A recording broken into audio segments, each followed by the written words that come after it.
सावरकरांनी 14 वर्ष तुरुंगात अत्यंत हालअपेष्टेत घालवले, त्यापैकी 11 वर्ष अंदमानमध्ये. तेव्हा त्यांच्या खोलीचा आकार होता 13/7 आणि त्याच्यानंतर 3 वर्ष रत्नागिरीला त्यांना त्याच्यापेक्षा अधिक हालअपेष्ट ठेवलं होतं.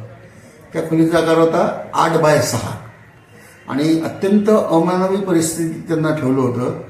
आता जर सावरकरांनी ब्रिटिशांची हापगोळी केली किंवा माफीवीर असते तर हा छळ ब्रिटिशांनी त्यांचा केला असता का, हा एक सामान्य प्रश्न त्यांनी विचारायला पाहिजे. दुसरं म्हणजे त्याच्यानंतरही 14 वर्ष तुरुंगातनं झाल्यानंतर त्यांना 13 वर्ष रत्नागिरी तेव्हा अत्यंत एक बाजूला पडलेला भाग होता, तिकडे जाणं कठीण होतं.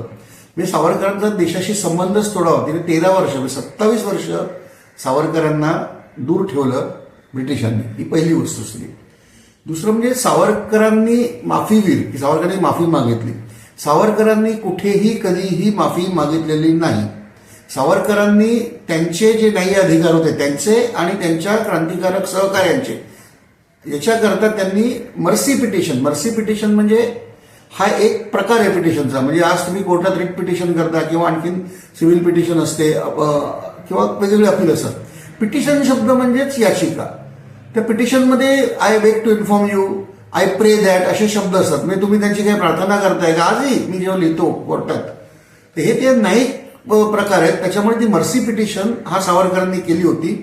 रिजिनॉल्ड केडॉक गृहमंत्री ज्यांच्याकडे सावरकरांनी पिटिशन केली होती तेव्हाचे, ते स्वतः म्हणतात की सावरकरांची जरी मर्सी पिटिशन असली तरी त्याच्यामध्ये कुठेही there is no regret or repentance in it. त्याच्यामध्ये कुठेही खेद किंवा खंत नाहीये.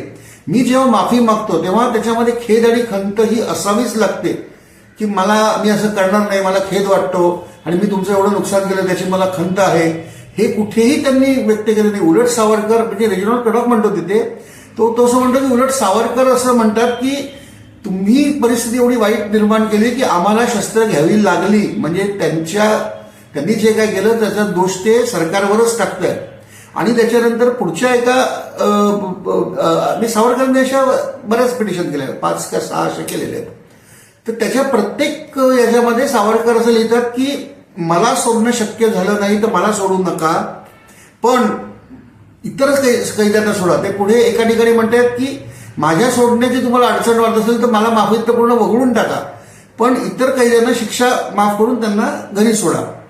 तर त्याच्यावर एक कॉमेंट असं आहे, ब्रिटिशांच्या ज्या नोट्स होत्या त्यांनी subject V D. Savarkar's petition for general amnesty of political prisoners, म्हणजे तत्कालीन जे राजकीय बंदिवान होते अंदमानमध्ये त्यांच्याकरता सार्वत्रिक माफीसाठी केलेला अर्ज, त्यात त्यांनी परत तेच म्हणलेलं आहे की मला सोडू नका, इतरांना सोडा.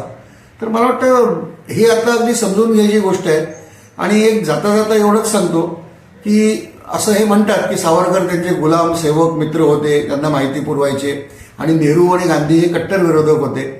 पण आता ब्रिटिश एवढे मूर्ख आहेत का की आपल्या मित्राला इतक्या 14 वर्ष त्याच्या हालअपेष्टा करून 13 वर्ष त्याला रत्नागिरीत स्थानबद्ध, 27 वर्ष त्यांना अडकवून ठेवायचं.